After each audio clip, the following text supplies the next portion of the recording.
गुरुजी जय बाबा जी की। जय बाबा जी की। सभी भक्तों को जय बाबा जी की। आज हम फिर से पूज्य गुरुजी संत श्री प्रमोद जी महाराज के समक्ष उपस्थित हुए हैं आप सभी भक्तों के कुछ नए सवालों को लेकर। आइए हम इनको पूज्य गुरुजी से विस्तार पूर्वक जानते हैं। गुरुजी अगर आपकी इजाजत हो तो हम आपके समक्ष कुछ मैं सवाल। आपको बार बार यही कहा हूँ कि आपको इजाज़त लेने की जरूरत नहीं है। आप अपने मन का संकोच दूर करिए। जो आपके सवाल हैं आप सवाल पूछें। गुरुजी आपने अनेकों वीडियो बनाई है आपके चैनल पर भक्ति सागर पंचद्वार बराड़ा धाम पर। तो उसमें आपने ये कहा है कि जितने भी अधर्मी पाखंडी है या दुनिया में तंत्र मंत्र है उनकी दुनिया को मैं समाप्त करूंगा। तो इसके बारे में कुछ बताइए कि आप कैसे इस तंत्र मंत्र की दुनिया को खत्म देखो, ऐसे करेंगे। आज से मुझे याद है कि मैंने 1.5 साल पहले ही ये वीडियो बनाई है। बाबा श्री त्रिलोक भारती जी के समक्ष बैठकर बनाई है। पूर्णतः मुझे याद है कि मैंने स्पष्ट लफ्जों में यही कहा है कि तंत्र मंत्र को ख़त्म करूंगा, तांत्रिकों को ख़त्म करूंगा, जो सुधरेंगे उसको सुधारूंगा, जो नहीं सुधरेगा उसको हटाऊंगा।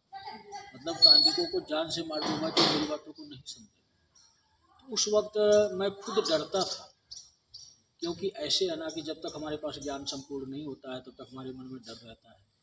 उस वक्त मुझे ये ज्ञान नहीं था कि मैं ही वो कल्कि हूँ। मेरे अंदर से कल्कि की ऊर्जा बोलती थी, एक गुरु की ऊर्जा बोलती थी, एक शिव की ऊर्जा बोलती थी, या अन्य किसी भी देवी देवता को आप समझ लो। जैसे मैं कहता हूँ मेरे अंदर सभी देवी देवता आशा आते हैं समय अनुसार, आवश्यकता अनुसार। तो ये ऊर्जाएं बोलती हैं, और वो ऊर्जाएं मेरे शरीर का चुनाव की थी, इसलिए बोलती हैं। कहने का तात्पर्य मेरा ये है कि मैं ही वो इंसान हूँ। उस वक्त मुझे नहीं ज्ञान था, लेकिन श्री त्रिलोक भारती जी जिस गुरु की शरण में रहता था उनकी इच्छा थी। कहते हैं ना कि प्रैक्टिस करते हैं तो हम आगे बढ़ते जाते हैं। तो सत्य के मार्ग पर जब हम चलने की कोशिश करेंगे तो उस सत्य तक हम पहुँचेंगे। आज नहीं तो कल पहुँचेंगे, अवश्य पहुँचेंगे।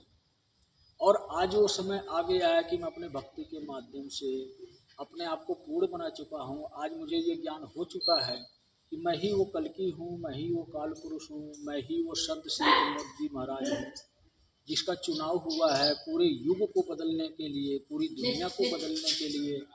सत्य को स्वीकार करना इतना स्वाभाविक नहीं होता है। गुरुजी आप ये सब तंत्र मंत्र की दुनिया कैसे समाप्त करोगे, इसके बारे में कुछ बताइए। आप कोई अस्त्र शस्त्र के साथ करोगे या कैसे करोगे।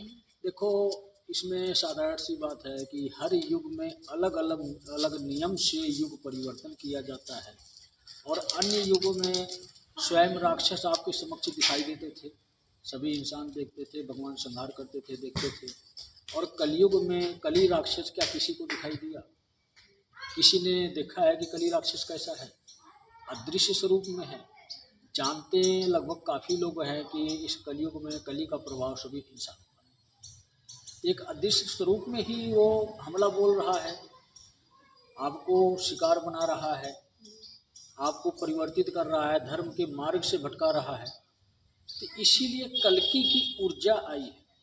कल्कि की ऊर्जा एक अदृश्य स्वरूप में, भगवान की शक्ति एक अदृश्य स्वरूप में पूरी दुनिया में कार्य कर रही है, मेरे माध्यम से कार्य कर रही है। मैं जो जो बताता हूँ सब दुनिया में वही होगा। अब इस बात को कोई मेरा अहंकार समझे या सत्य समझे, ये तो सामने वाले के ऊपर डिपेंड करता है कि वो इंसान मेरे बारे में कैसा सोचता है। गुरुजी आपके पास सिर्फ कल्कि की ऊर्जा ही है या और अन्य ऊर्जाएं भी है जो इस दुनिया में काम कर रही है। देखो, इस बारे में ज़्यादा विस्तार में मैं नहीं बता सकता। आपको विस्तार में जानकारी चाहिए तो आप चैनल पर वीडियो दर्शक लोग देखेंगे, भगवान के भक्त लोग देखेंगे, तो उनको समझ में आएगा कि किस प्रक्रिया से कैसे क्या होगा। हाँ, इतना ज़रूर आपके सवालों का जवाब दूंगा मैं। इसमें देखो, ऐसे है कि मेरी प्रक्रिया जो है स्वयं की भक्ति के माध्यम से बनाई हुई प्रक्रिया है, और मैं खुद कहता हूँ कि मैं स्वयं ही अपने आप में शिव हूँ।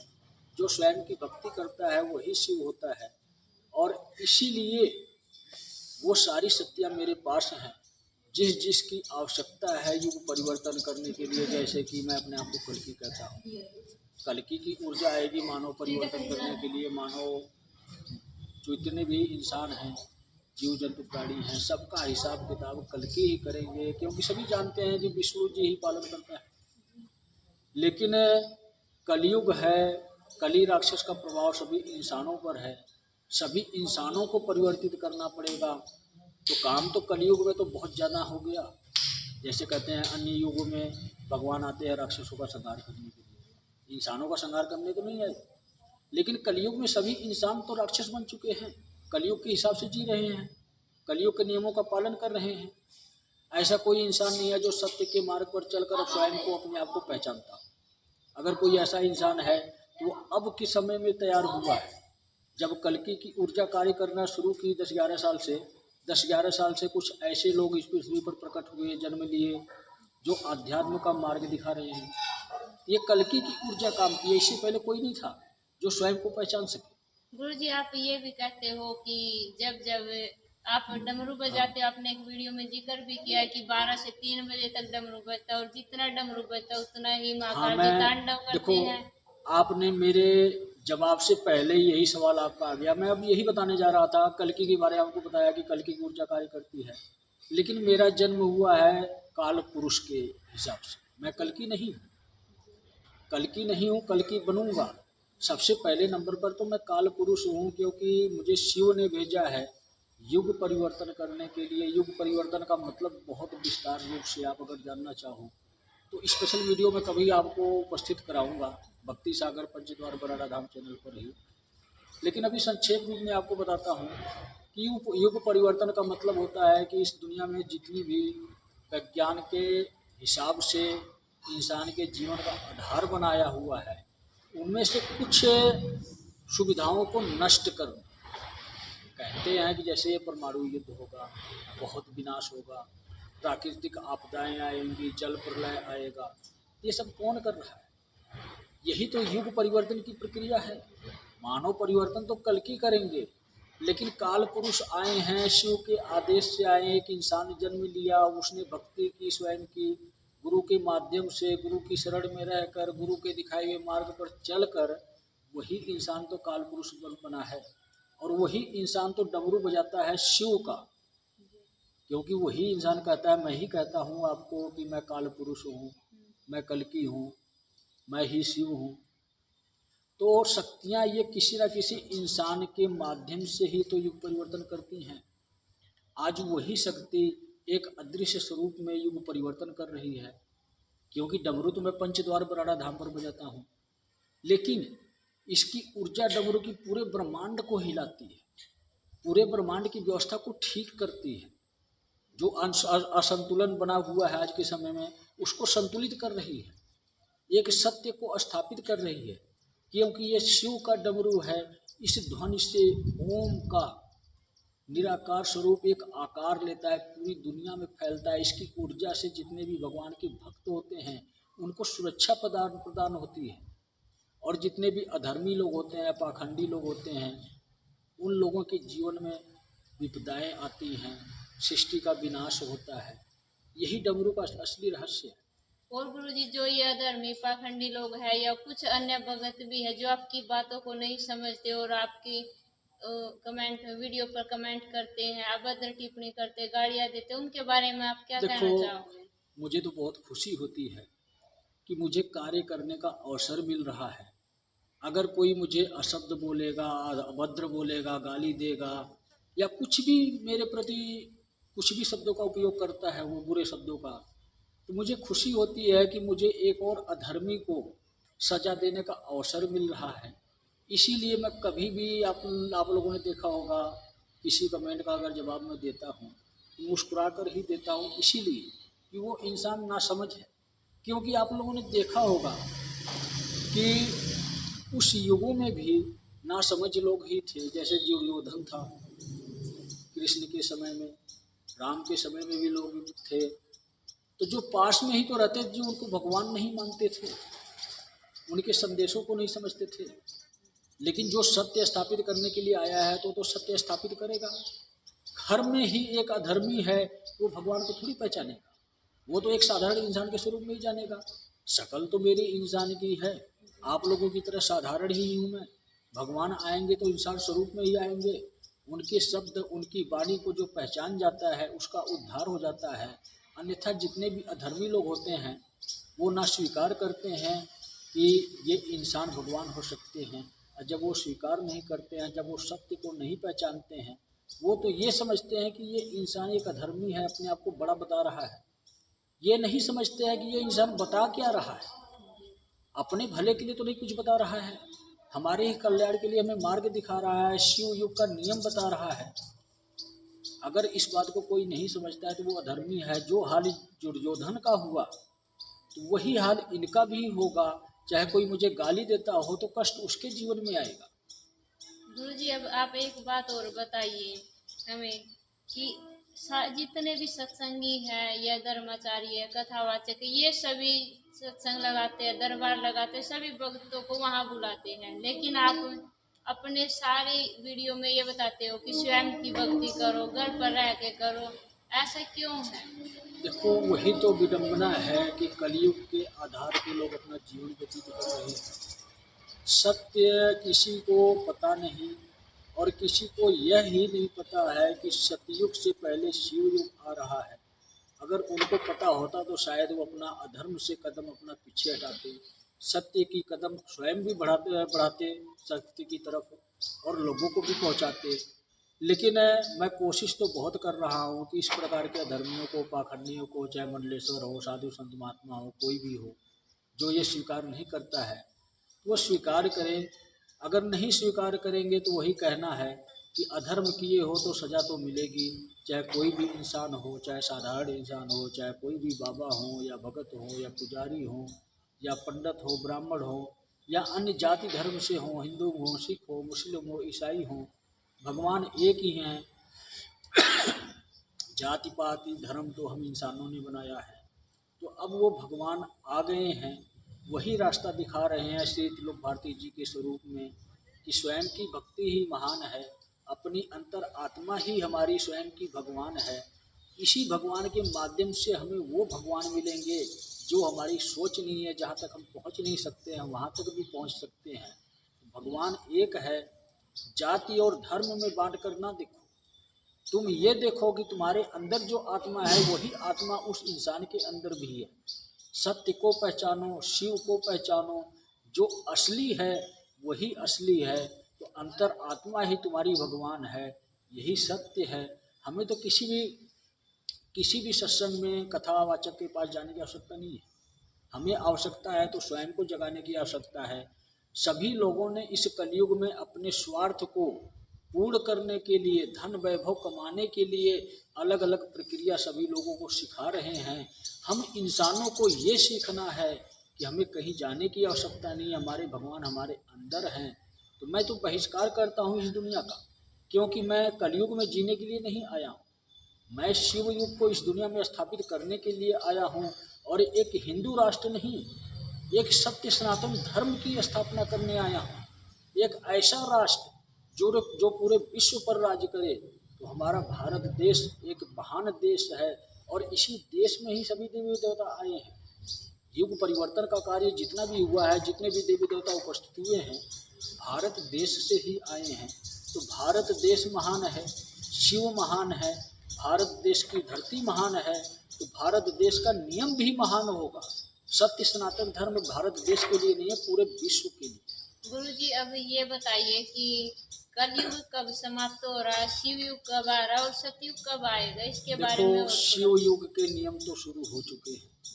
बाकी 2029 की जुलाई की पूर्णिमा पर शिव युग पूर्णतः आरंभ हो चुका होगा। सत्य सनातन धर्म की ध्वजा लहरा दी जाएगी पूरे विश्व में। मतलब ये कि ये जितने भी युद्ध महायुद्ध चल रहे हैं, गृह युद्ध चल रहे हैं, चाहे हमारे देश में हो या अन्य देश में हो, जो कुछ भी घटित हो रहा है, जो कुछ भी चर्चाएं चल रही हैं, ये सारी प्रक्रिया समाप्त हो चुकी होगी। जो 2031 का टाइम दिया गया है, 31 या 32 का, उस वक्त तो कहते हैं ना कि जैसे एक छोटा बालक होता है, पहले साइकिल चलाना सीखता है, धीरे धीरे सीखता है, फिर चलाने लगता है। तो अभी हम इंसान इसी प्रकार से अपने जीवन को, जो हमारे पैर है, शरीर को चलाते हैं, तो जीवन को चलाने के लिए हम सीख रहे हैं। 2029 की जुलाई पूर्णिमा तक हम सीख चुके होंगे, और उसके बाद हम चलना शुरू कर देंगे उस रास्ते पर जहाँ पर एक धर्म होगा, और असली धर्म होगा इंसानियत का। ना हिंदू होगा, ना मुस्लिम होगा, ना सिख होगा, ना ईसाई होगा, ना कोई इंसान ये सोचेगा कि ये इस जाति का है।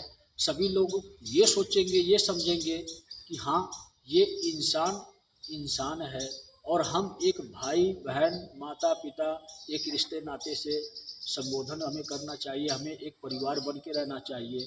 कभी भी किसी का हम बुरा सोचते हैं तो हमारा बुरा स्वयं भगवान सोचता है।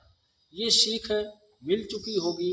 तो 2029 की जुलाई पूर्णिमा पर पूर्णतः शिव युग शुरू हो जाएगा। गुरुजी और सतयुग, आपने जो कहा कि सतयुग कब शुरू होगा, तो देखो कहते हैं ना कि युग परिवर्तन करना आसान नहीं है, मानव परिवर्तन करना आसान नहीं है। हम तो नियम लागू करने आए हैं, नियम हम सिखा देंगे, लेकिन शिव युग में इंसान स्वयं को परिवर्तित करेगा। शिव युग में से निकल कर सतयुग में जाने के लिए अपने आप को बलवान बनाएगा, शारीरिक रूप से भी, आंतरिक रूप से अपनी आत्मा को भी बलवान बनाएगा। तभी तो वो भगवान कहलाएगा, तभी तो सतयुग में जाकर सुखी जीवन व्यतीत करेगा। तो ये प्रोसीजर कोई छोटा मोटा प्रोसीजर नहीं है, बहुत लंबा प्रोसीजर है। कलयुग सिर्फ रोका जा रहा है हम इंसानों को सिखाने के लिए कि ताकि जब कल्कि की असली ऊर्जा आए, जब कल्कि उपस्थित हो, विष्णु जी उपस्थित हो कली राक्षस का वध करने के लिए, तो उनका सिर्फ एक ही टारगेट हो कि कली का अंत करना है। हम इंसानों में ना उलझे और विष्णु के वश की कार्य नहीं था जो इस कलयुग को परास्त कर सके। इसलिए कली राक्षस का वध करने के लिए शिव की मदद लिए है और शिव ने स्वयं काल पुरुष को पृथ्वी पर भेजा है। तो कल्कि के 3 स्वरूप है। एक ज्ञान का स्वरूप है जो कल्कि का तलवार कहलाएगा। कल्कि की वही दिव्य तलवार है जो कभी दिखाई नहीं देगी और अधर्म को परास्त करेगी। और हर एक इंसान के अंदर जब कल्कि का ज्ञान आएगा तो कली राक्षस का प्रभाव नष्ट होगा, कली को प्रकट होना पड़ेगा। वही बात तो मैं बार बार आपको समझाता हूँ कि कली राक्षस को उपस्थित होना पड़ेगा। जब तक इंसान नहीं बदलेंगे, अगर एक भी इंसान के अंदर कली राक्षस का प्रभाव रह गया तो कली राक्षस प्रकट नहीं होगा। यही बात तो दुनिया वाले नहीं समझते हैं, यही बात लोग मेरी नहीं समझते हैं कि एक मजबूरी हो जाएगी कल्कि की कि जो इंसान नहीं बदलेगा उसका अंत करवाना। काल पुरुष बनकर कल्कि ही अंत करेंगे। इसीलिए शिव की शक्ति भी कल्कि के साथ चल रही है। कल्कि ही अपने आप में पूर्ण है। उसी बात को मैं कहता हूँ कि लोग तो कहते थे कि 64 कलाओं से पूर्ण होकर कल्कि आएंगे। मैं कहता हूँ कि कल्कि 64 कलाओं से पूर्ण होकर नहीं आएंगे। कल्कि अपने आप में ही पूर्ण हो चुके हैं, क्योंकि शिव साथ में है, शिव की शक्ति साथ में है, काल पुरुष साथ में है और एक गुरु स्वरूप में भी संत श्री प्रमोद जी महाराज के स्वरूप में उपस्थित हैं। तो कल्कि ही वो ज्ञानी है। मैं कहता हूँ कल्कि ज्ञानी ही नहीं महाज्ञानी है और विज्ञानी भी हैं। विज्ञानी इसलिए हैं कि समाज को, इस दुनिया को एक नई दिशा मिलने वाली है, एक नई राह मिलने वाली है अपने जीवन को व्यतीत करने के लिए। जिस राह पर चलकर हम उस परमात्मा तक पहुँचते हैं जिस परमात्मा तक हम कभी पहुँच नहीं पाए, अब की आखिरी बार में हमें ये अवसर मिल रहा है कि हमें मोक्ष की प्राप्ति हो सकती है अगर हम इस मार्ग पर चलेंगे तो। लेकिन अगर हमारी इच्छा नहीं है, जन्म लेने की इच्छा है, तो हम जन्म भी ले सकते हैं। कहने का मतलब समझ सकते होंगे आप लोग। हमें कर्म करना पड़ेगा। गाली गलौज करने से, अभद्र टिप्पणी करने से हमारा उद्धार नहीं होने वाला। संहार ही करवाना है तो अभद्र टिप्पणी करो, गाली करो, दो कुछ भी बोले जाओ, उसका कोई फर्क नहीं पड़ता मुझे।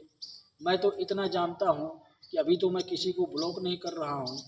जिस दिन मैं अगर किसी इंसान के कमेंट पढ़कर उसको ब्लॉक कर दिया तो संकेत है कि आपका जीवन ब्लॉक हो जाएगा। मैं यही करूँगा कोशिश कि आपको ब्लॉक ना करूं, लेकिन मजबूर ना करना टिप्पणी करके अभद्र गालियां देकर कि मैं आपका जीवन ही ब्लॉक कर दूं, क्योंकि मैं किसी का नंबर नहीं ब्लॉक करता, मैं इंसान को ही ब्लॉक करता हूं। ब्लॉक का मतलब आपका जीवन वहीं रुक जाएगा, बर्बादी शुरू हो जाएगी और जैसा कर्म करोगे वैसा फल मिलेगा, सभी लोग जानते हैं। गुरुजी आपसे मैं एक और क्वेश्चन पूछना चाहती हूँ कि आप जब भी आपका खुद जो गुरु मार्गदर्शन कर रहे हैं वो आध्यात्मिक गुरु हैं और आप खुद भी कहते हो सभी को कि जब भी गुरु बनाओ तो आध्यात्मिक गुरु बनाओ, इसका क्या कारण है, इसके बारे में देखो बताइए। ऐसे है, सांसारिक गुरु हमेशा सांसारिक प्रक्रिया सिखाएगा, तंत्र मंत्र की प्रक्रिया सिखाएगा, वेद शास्त्रों के हिसाब से आपको अपना जीवन जीना सिखाएगा। लेकिन कलयुग में अब तक चल रहा था, जब कहते हैं कि युग चलाने वाले का आदेश आ गया है कि अब ये परिवर्तन आना चाहिए, आध्यात्म के गुरु होने चाहिए, स्वयं की भक्ति होनी चाहिए, और हमारी आत्मा अब तक जितनी भी दूषित हुई है, अपवित्र हुई है बुरे कर्मों के द्वारा, अब उसको स्वच्छ करने का टाइम आ गया है। तो हमारी आत्मा स्वच्छ तब हुई होगी जब हम स्वयं की भक्ति करेंगे, और एक आध्यात्म के गुरु के माध्यम से, आध्यात्म के गुरु का माध्यम मतलब ये होता है कि एक अदृश्य शक्ति के माध्यम से हमें ज्ञान मिलेगा। हमें किसी से ज्ञान लेने की आवश्यकता नहीं है। जो असली ज्ञान है, श्री त्रिलोक भारती के माध्यम से स्वयं शिव ज्ञान दे रहे हैं। मैं यही कहता हूँ कि सबसे सर्वश्रेष्ठ गुरु, जगत गुरु, महान गुरु श्री त्रिलोक भारती जी हैं। लेकिन आपने देखा होगा कि आज के समय में लोग जीते जी अपने आप को जगत गुरु गुरु कहलाते हैं, मतलब पूरे संसार का गुरु। तो मैं उनसे ये पूछना चाहता हूँ कि क्या आप एक समय में पूरे संसार में उपस्थित हो सकते हो, जितने भी जगत गुरु कहते हैं अपने आप को? क्या कोई ऐसा इंसान है जो एक समय में अनेकों जगह अपनी उपस्थिति दे सके? वो जगत गुरु कैसे हो गए? वही तो उस इंसान का भ्रम है कि अपने आप को जगत गुरु कहता है, उसका वही अहंकार है। वही अहंकार उसके किए हुए कर्मों का फल नहीं देने देगा। कहने का मतलब ये है कि जितने लोग भी इस अहंकार में जीतेंगे, मैं जगत गुरु हूँ, महान गुरु हूँ, सर्वश्रेष्ठ गुरु हूँ, तो जब महान गुरु होना, सर्वश्रेष्ठ गुरु होना अच्छी बात है, खुशी की बात है।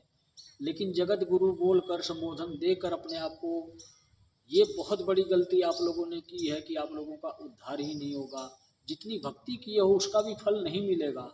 अगर अभी भी किसी की इच्छा है कि मैं फल ले सकूं अपनी भक्ति की हुई का, तो उसको शिव युग के 3 नियमों का स्वयं पालन करना पड़ेगा। अब तो कल की ही मार्गदर्शन करेंगे, कल की ही फल दिखाएंगे, दिलाएंगे। जो आपने भक्ति की है, अगर कल की इच्छा है तो आपको फल मिलेगा, अन्यथा आप लोगों को तो सजा ही मिलेगी। आपका बहुत बहुत धन्यवाद गुरु जी। अब आगे फिर किसी टाइम नई वीडियो के साथ, नए क्वेश्चनों के साथ फिर आपके समक्ष उपस्थित होंगे। सभी भक्तों को जय बाबा की। बहुत गुरु बहुत जी धन्यवाद आपको आपका कि आपके माध्यम से लोगों तक संदेश पहुंच रहे हैं। लोग सत्य के मार्ग पर चलेंगे, मैं भी यही कामना करूंगा। सभी भक्तों से, जो बाबा श्री त्रिलोक भारती जी के भक्त हैं वो भी, या अन्य दुनिया में कोई भी इंसान भटका हुआ है, उसके लिए भी मेरी यही कामना होगी कि आप सत्य के मार्ग पर चलें। आप ये ना देखें कि कौन इंसान कल की है, आप ये देखें कि किसके मुख का ज्ञान, किसके मुख की वाणी जो हमारे जीवन को बदल दे, सत्य के मार्ग पर ले जाए, शिव तक पहुँचाए और हमारे जीवन की विपदाओं को दूर भगाए, वही आपके लिए कल्कि है, वही आपके लिए गुरु है, वही आपके लिए भगवान है। मैं सबके लिए कामना करूंगा अपने गुरुदेव से